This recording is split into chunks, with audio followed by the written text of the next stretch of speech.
Olá pessoal, muito bom dia, que está chegando aqui pelo Instagram da Rádio Cidade em Dia. Um bom dia para a Josi, para a Salete, para a Rita, pessoal que está entrando por aqui, para o nosso convidado do dia, né? Que é o Fábio Brezola, que também já está conectado aqui com a gente. Brezola, muito bom dia, tudo bem? Bom dia, Rafael. Bom dia a todos os nossos ouvintes, os nossos telespectadores aqui também da Rádio Cidade em Dia. Uma satisfação falar com você nesse momento.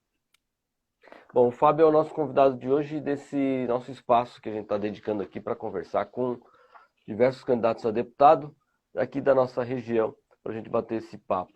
O Fábio, é claro que eu peço sempre para o pessoal se apresentar um pouquinho, né? Sempre tem quem não possa conhecer o candidato, quem é o Fábio, como é que é o envolvimento dele com a política, como é que chega, né, nesse projeto dessa candidatura a deputado estadual pelo PSB.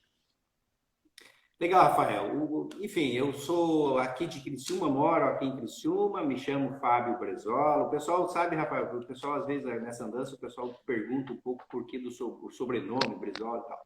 O meu avô, Leonel Brizola, lá do Rio Grande do Sul, ele tinha uma ligação, o meu avô tinha uma certa ligação, era primo de segundo grau do Leonel Brizola, né? Então, tem esse sangue brizolista, vamos dizer assim, na veia. Daí surgiu a vontade de entrar nesse processo. Eu fui duas vezes candidato a prefeito de Criciúma, fui candidato a deputado federal na última eleição, eu sou o segundo suplente do meu partido como deputado federal, tenho 47 anos, não tenho cargo público de nenhuma natureza, nunca tive cargo público, vivo do meu trabalho. Eu trabalho na área da saúde, tenho uma empresa na área da saúde, e resolvi me colocar candidato a deputado estadual nesse pleito pelo PSB, aqui pelo sul de Santa Catarina. Sou o único candidato do meu partido de Imbituba até Passo de Torres, ou seja, candidato efetivamente do sul de Santa Catarina. Ô Brizola, o teu avô também chamava Leonel. Não, o meu avô era primo do Ah, Leonel. O pai primo do do Leonel, vô, tá. isso. O pai do vô e o pai do Leonel eram irmãos, né? Então, Ah, na certo. árvore, aí eu sou sobrinho neto, que chama, né? Sobrinho neto. Meu avô E, chamava e aí Afonso. no registro trocaram o I pelo E, né? Sabe que aí, Rafael, tem histórias, né? Por exemplo, o pessoal do vô fala que o certo é Brezola, ele que trocou o E pelo I, na verdade. Só que ele ficou mais famoso, né? É, comigo acontece muito também por causa do T, né? Dos dois T do Matos e então mas tem dois ramos de Matos aí, os Matos com dois T, os Matos com um T. E eu, no meu caso, acabou encontrando que eu sou Matos de pai e mãe, viu? Matos dos dois T de um lado e um T do outro. Então, acontece essas coisas. Quem tá certo, quem tá certo a gente não sabe. Mas, Fábio, dentro dessa campanha, você disse aí que tem uma empresa na área da saúde, a gente sabe que o tema é sempre muito falado, é meio prioritário, né, entre os candidatos, porque é um tema prioritário da população, né? Não é porque os candidatos querem também essa situação. Você tem falado, por exemplo, entre as várias pautas da saúde, a criação de um hospital do câncer. Como é que seria possível viabilizar essa proposta, Fábio? Rafael, eu não imaginei, eu digo assim, Deus é muito generoso com a gente, viu, Rafael? Porque essa eleição é a primeira eleição que a gente formou um time, né? Eu fui candidato outras vezes e eu não tinha formado time. A gente ia crescendo durante a campanha por espasmos, a gente ia crescendo na força, na energia. Eu sou um cara que tem muita energia.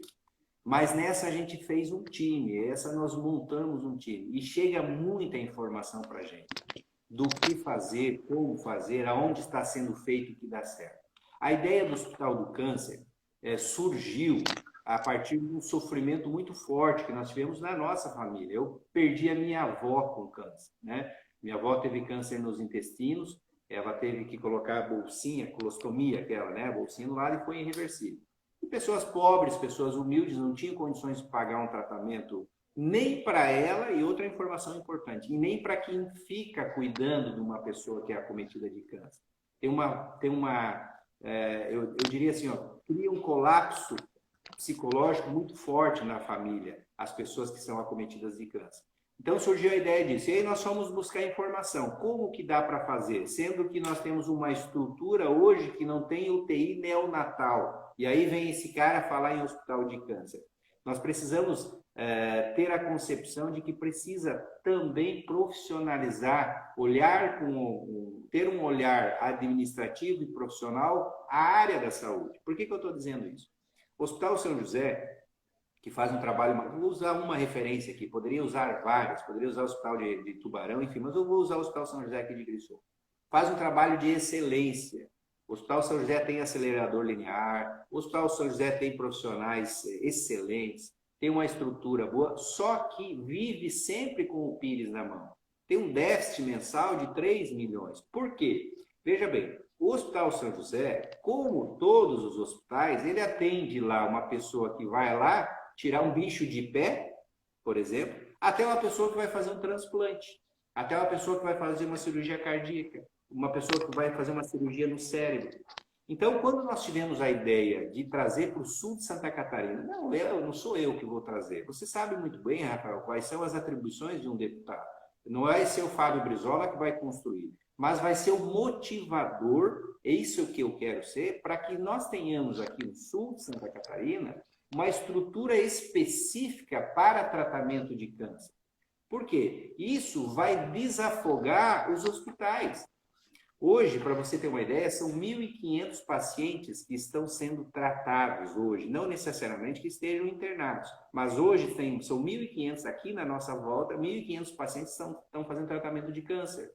Isso usa a estrutura hospitalar com uma força muito grande. Nós estamos falando de leitos, nós estamos falando de medicamentos, nós estamos falando de instrumentação cirúrgica, nós estamos falando de cirurgia, de equipamentos, de médicos, de profissionais. Então, assim, eu vou passar um número aqui importante. De cada 10 famílias no sul de Santa Catarina, Rafael, 7 tiveram ou vão ter um familiar acometido com câncer. Então, tu imagina se a gente conseguir desmembrar isso e ter uma estrutura específica para tratamento disso. Essa doença, primeiro, ela vai ser enfrentada com muito mais força, com muito mais competência, com muita mais resolutividade e vai liberar os leitos, vai liberar o espaço, vai liberar a estrutura dos hospitais para que eles consigam atender as outras demandas. Como é que é feito isso? O hospital dá conta? Como é que o Estado de Santa Catarina vai fazer para ter eu sou candidato a deputado estadual, então eu tenho que falar o que o hospital tem gerência, o que o deputado tem gerência. Como é que o Estado de Santa Catarina vai construir, vai gerir sozinho um hospital dessa magnitude? Não vai conseguir. Ele não consegue pagar o Hospital São José aqui. Por isso que nós temos um exemplo que está dando certo, e essa é a matriz, que é o Hospital do Câncer de Barretos. Parceria público e privado. Eu não sei se você conhece, Rafael. Quando você entra no Hospital do Câncer em Barretos, você entra lá, não parece um hospital. Que, via de regra, quem foi acometido dessa doença já tem psicologicamente um abalo muito grande. Quando você entra lá, de um lado, de um corredor, tem não é merchandising, mas é só para explicar como é que funciona lá, para as pessoas entenderem como dá para fazer. Sim, claro. No corredor tem uma propaganda gigante da TIM, no outro tem da Coca-Cola, no outro tem da Claro, no outro tem da Vivo. Essa é a ideia. É nós termos um hospital aqui que, quando a gente entra, os profissionais são do Estado, são pagos pelo Estado, mas tem vou dar alguns exemplos aqui, não querendo fazer propaganda, mas que a gente veja numa parede aqui a SATIC, na outra parede a Rio Deserto, na outra parede a Unesc, a Thompson, empresas que querem investir nessa área. O que precisa ter uma estrutura. Então, essa é a ideia, fazer uma parceria público e privada para que esse hospital saia do papel. Bom, Brizola, outra proposta que você tem divulgado é com respeito aos motoristas de aplicativo. E aqui eu englobo uma outra situação que tem se falado há muito tempo, nessa questão da precarização, né, das relações de trabalho, né? E aí, como é que você considera essa situação que a gente tem vivido, o motorista de aplicativo, o aumento do número de MEIs? Se relaciona isso com precarização ou com realmente tentativas de empreendedorismo, ou é algo que a gente precisa aprimorar? Eu acho que assim, a evolução ela vai acontecendo, né? As matrizes trabalhistas, as matrizes econômicas, elas vão mudando. Então, hoje o motorista de aplicativo, ele é uma necessidade. Ó, eu vou falar para ti, nós temos aqui, né? Tem carro, minha esposa tem carro, meu filho tem carro, e tal. Mas eu prefiro muito mais que meu filho, por exemplo, se sair para se divertir, para ir num amigo, sair numa festinha, eu prefiro muito mais que ele vá com carro de aplicativo. Então, não é só necessidade. Hoje, não é necessidade financeira, porque a pessoa vai usar o motorista de aplicativo, os trabalhos do motorista de aplicativo porque não tem dinheiro. Não, não, não. Eles fazem trabalho.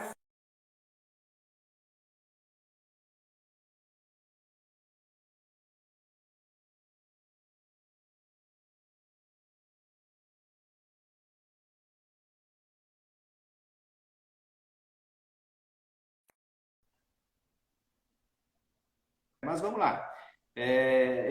O motorista de aplicativo, quando ele for comprar um carro, para ele usar aquele carro como instrumento de trabalho, é a mesma coisa como se eu fosse comprar um carro para passear. Não tem desconto nenhum, não tem benefício nenhum. Vamos usar o parâmetro que é os taxistas, que está certo. Eles vão comprar o carro para ser táxi, eles têm desconto. 40, chega a quase 40% de desconto para comprar o carro. O IPVA do taxista, ele já paga o IPVA mais barato. E tem que ser a mesma coisa. É a mesma. Isso, então é isso, né? Eu acho que assim, é uma classe que a gente precisa valorizar, né? Como eu estava falando. Tem uma série de benefícios. Eu vou dar um exemplo aqui do motorista de aplicativo com os taxistas, né? O taxista, por exemplo, quando ele vai comprar um automóvel para desempenhar o seu trabalho, ele tem incentivos do governo para fazer isso. E está certo. Ele paga um imposto menor, ou seja, aquele veículo não é para passeio, é para trabalhar, é para gerar renda. Então, ele tem um incentivo do governo estadual. A ideia é a mesma com o aplicativo. Por que o motorista do aplicativo não pode ter esse mesmo incentivo? Quando vai pagar o IPVA, por exemplo, da mesma maneira. Então, deveria ser um imposto mais barato. Nós fizemos uma reunião na semana passada com o pessoal da inspeção veicular, Rafael. E, via de regra, né, o GNV, a grande maioria dos motoristas de aplicativo, por ser um combustível mais barato, eles utilizam também do GNV. E hoje, no Rio de Janeiro, para você ter uma ideia, tem um projeto que já funciona no Rio de Janeiro, que todos os veículos que têm GNV, que são utilizados para trabalho, como motorista aplicativo, eles têm uma redução no imposto, uma redução no IPVA. Então, assim, você fazer com que o Estado seja um facilitador da vida das pessoas, ajude a fazer a conexão de quem precisa de um trabalho, quem tem o trabalho para oferecer, e o Estado seja um facilitador, não um dificultador. Então, essa é a ideia da gente. E sem contar ainda que os motoristas de aplicativo, eles têm uma dificuldade, porque eles vivem num limbo, né, Rafael? São pessoas que não têm contribuição nenhuma do ponto de vista trabalhista, não tem fundo de garantia, não tem 13º, não tem férias.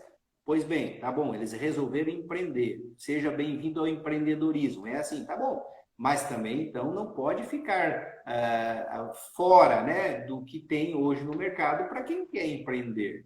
Por exemplo, você consegue acessar um crédito mais barato para a compra de um veículo para motorista aplicativo, ao contrário, o seguro é mais caro, tudo acaba ficando mais difícil. Então, a ideia da gente é valorizar essa classe que tem crescido bastante. E olha, eu estou apurando alguns números aqui, você não tem ideia, porque são várias empresas, né? Tem Uber, tem 99, tem várias empresas. Você não tem ideia na nossa. Tá, continua na live aqui o Simon, a Paula, o pessoal que continua nos acompanhando aqui, aquela que está entrando. Estamos conversando aqui com o Fábio Brezola, candidato a deputado estadual pelo PSB. Ô Fábio, outro assunto também que é importante aqui para o sul do estado, tem legislação federal sobre o assunto, né, que protegendo pensando na continuidade do carvão, mas é um assunto também que está sendo tratado aqui no estado. Você também está se propondo a falar e tratar sobre a transição justa, né, de energia. Qual a importância também de ter alguém na Assembleia ligado, sintonizado nesse assunto, que é muito importante para Santa Catarina, obviamente, mas para o sul do estado em particular, sem dúvida muito importante, né? Ô, Rafael, sabe que essa é uma bandeira que todo mundo, todos os políticos deveriam encampar. E o pessoal tem um certo preconceito e não tem coragem de fazer isso. Hoje, para você ter uma ideia, são mais de 20 mil empregos diretos e indiretos que são oriundos do carvão. Eu não estou falando apenas do mineiro, que é uma classe trabalhadora, uma classe muito forte e que precisa ser valorizada. Mas eu estou falando de toda a representação comercial, por exemplo, que isso envolve. As empresas que vendem ferramentas, as empresas que vendem correias, as empresas que vendem EPI, né, os equipamentos de segurança, e toda a cadeia comercial que isso envolve. Hoje, não é no passado, o carvão não é coisa do passado. Hoje são 5 bi, não é milhões, 5 bilhões por ano que são jogados na economia do sul de Santa Catarina através dessa matriz econômica. Sendo que se ela deixar de existir, vai deixar de entrar no caixa 5 bilhões, mais de 20 mil pessoas ficarão desempregadas. Outra informação importante, 25% da energia gerada em Santa Catarina, consumida em Santa Catarina, ela é oriunda do carvão. Então, assim, você que está nos assistindo agora, nesse momento, experimenta, vê se você consegue ficar um dia sem energia, vê a agonia que dá. Quando a gente fala em carvão, o que vem na cabeça nossa, principalmente dessa nova geração, é o pai que foi mineiro, o vô que aposentou na mina, é aquela modus operandi sujo, encarvoado e tal. E era assim. Hoje não é mais. Hoje é uma matriz energética limpa. Para você ter uma ideia, Rafaela, quem está nos ouvindo, uma mineradora, uma mina, aquela que extrai o carvão lá embaixo, ela polui menos a natureza que uma empresa de confecção. Os controles internacionais, quem não teve a oportunidade de baixar uma mina, de conhecer, você fica impressionado. Aonde que está o desafio? É na queima do carvão. É quando vai esse carvão, sai daqui das minas, passa pela Tereza Cristina, o trem leva até a Jorge Lacerda, ali em Capivari de Baixo. Quem vai a Florianópolis, passa a Tubarão, vai ver que tem ali onde tem aqueles catavento ali, né? Ali do lado direito, ali é a usina Jorge Lacerda. O carvão ele sai daqui, ele vai para lá e ali ele é queimado e é transformado em energia. Qual é o desafio? É que essa queima, a fumaça que sai dali tem que ser extraído CO2, que esse é o controle que o pessoal fala e que está tendo uma tecnologia muito forte envolvida nesse sentido. Então, tem projetos, inclusive, envolvendo Israel, envolvendo políticas internacionais. O Zancan está me dando um auxílio muito forte nesse sentido. E nós precisamos enfrentar isso. Não dá para a gente ter preconceito com o carvão. O sul de Santa Catarina virou o sul de Santa Catarina por conta dessa matriz econômica, que é o carvão. Daí veio a cerâmica, daí veio a metalmecânica, daí veio a química, mas a pujança, a força, ela veio do carvão. Então, está tramitando hoje, né, na verdade, já foi feita a lei no Congresso Nacional, que chama-se Transição Energética Justa, que é, até 2040, encontrar outras atividades que possam ser utilizado o carvão, não apenas para queima. Então, esse é o desafio. O que está se pedindo, isso é uma lei, não está se pedindo, precisa só se fazer, implementar ela, é um prazo para que o carvão que vai continuar extraído, nós temos carvão aqui para a nossa região para mais de 100 anos, para que esse carvão não seja mais apenas para gerar energia, vai continuar sendo, mas também que tenha outras atribuições, como virar fertilizante, como virar hidrogênio, e aí demanda de tecnologia e de tempo para que isso seja feito. Bom, Fábio, e para a gente se caminhar aqui para o fim, mas você também participou ativamente aí ao longo, diria até do último ano, né, da reorganização do PSB em Santa Catarina, para que o PSB pudesse estar nessa eleição, organizado com uma nominata de candidatos. Como é que você tem visto também essa participação do PSB nas eleições do Estado, né? E as chances aí do partido realmente levar adiante e ter representantes tanto na LESC como na Câmara Federal também? Então, a gente procurou fazer um exercício partidário, né? Nem sempre sai como a gente quer, né? Eu saí dessa composição, eu confesso, você acompanhou tudo, eu saí um pouco frustrado. Eu acho que o PSB tinha que ter candidato ao governo do Estado. Quem não joga não tem torcida. Eu acho que nós não teríamos que ter sido vice de ninguém, nós trouxemos um candidato para ser candidato ao governo do Estado. né? E os números estão mostrando que ele estaria no páreo, estaria na briga, mas passou, né? Então, diante disso, eu confesso para você que isso deixou um pouco frustrado e o tamanho da minha campanha, o tamanho da minha estrutura, a minha estrutura é para fazer campanha para deputado estadual. Eu não tenho estrutura, tanto do ponto de vista estrutural, não tenho fundo partidário, não recebi fundo do partido, não recebi dinheiro de partido, não recebi nada do partido. Ou seja, eu não tenho estrutura para fazer campanha para governador do estado. Então, nesse primeiro turno, eu estou focando na minha eleição. Para mim, eu gostaria, obviamente, que o partido que o meu partido está apoiando chegasse, mas para mim, na Assembleia Legislativa, se o governador for de esquerda e contemplar as pautas do sul de Santa Catarina, ele vai ter um parceiro. Mas se ele for de direita e também contemplar as pautas sociais, o quadrante que a gente está, aquilo que a gente entende que é melhorar a vida das pessoas, também vai ter o meu apoio. Então, assim, quando eu resolvi ser candidato, a gente procurou ter gerência de algumas coisas que a gente nunca teve, né? Eu sou o único candidato do sul, de Imbituba a Passo de Torres, do PSB. Isso cria uma viabilidade e também uma responsabilidade muito grande. Nós vamos ter, eu tenho dito assim, Rafael, nessa eleição tem muito bispo e pouco padre, ou seja, muitos candidatos a deputado federal na nossa região. Nós tivemos três deputados aqui nas últimas eleições, que era estadual, foi para federal. Então, corre o risco, se a gente não se organizar, em votar em candidatos do Sul que tenham chance, fica esperto quanto a isso, fica esperto, corre o risco de nós perder representatividade.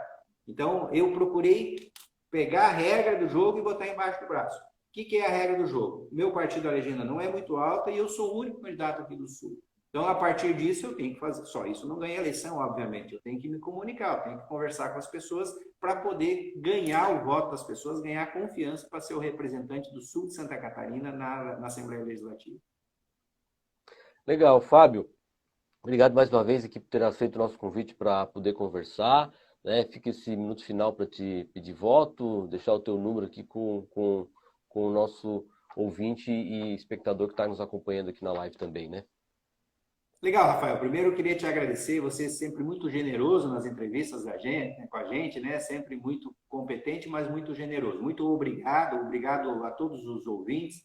E eu queria deixar uma mensagem para vocês, que é o seguinte: essa campanha para presidente da República, ela está puxando um protagonismo muito grande para os candidatos a presidente da República. E não tem problema nenhum nisso, a democracia ela permite que isso aconteça. Está cristalizado, quem é de um lado é do outro, quem é do lado do outro, as pessoas assistem, falam, debatem, brigam, às vezes, aquela confusão toda. Só que cria uma cortina de fumaça em muitas pessoas um voto aqui do deputado estadual. Tão ou mais importante que o presidente da República é a pessoa que vai representar você lá na Assembleia Legislativa. Porque as pessoas estão esperando 5, 6 anos e meio para fazer uma cirurgia, não é lá em Brasília, é aqui em Criciúma, é aqui em Orleans, é aqui em Cocal do Sul. As pessoas estão aguardando para vaga em hospitais, UTI neonatal, que não tem, é aqui. E isso um deputado estadual, ele consegue ajudar, ele consegue ter gerência. Então, aqui, com muita humildade, eu estou pedindo a oportunidade, estou pedindo o voto para deputado estadual, mas, se não se sentir à vontade e eu não contemplar, você que está nos assistindo, nos ouvindo agora, procure um candidato que contemple isso, mas não deixe de votar, não deixe de procurar. Às vezes as pessoas já têm na mente quem vai ser o seu candidato a presidente. E na hora de votar, vota no candidato a deputado, no santinho que acha no chão no dia da eleição. Isso está errado. Então, eu estou me apresentando aqui como candidato, meu número é 40777. Esse número, Rafael, depois numa outra oportunidade eu vou te contar, eu briguei por esse número dentro do partido. O número 777, o número 7 tem uma simbologia muito forte para mim. Então, peço voto para vocês, Fábio Brezola, 40777. Legal. Pessoal que não acompanhou a live aqui desde o começo, ela vai ficar disponível aqui no nosso canal do Instagram, a primeira parte, a segunda parte, mas depois também ela inteira e editada vai também para o nosso canal do YouTube logo mais, viu, pessoal? Muito obrigado mais uma vez a todo mundo que acompanhou, ao Fábio, sucesso na tua caminhada, Fábio, e até a próxima oportunidade. Grande abraço. Valeu, Rafael. Forte abraço. Fica com Deus. Um abraço a todos. Um abraço. Tchau.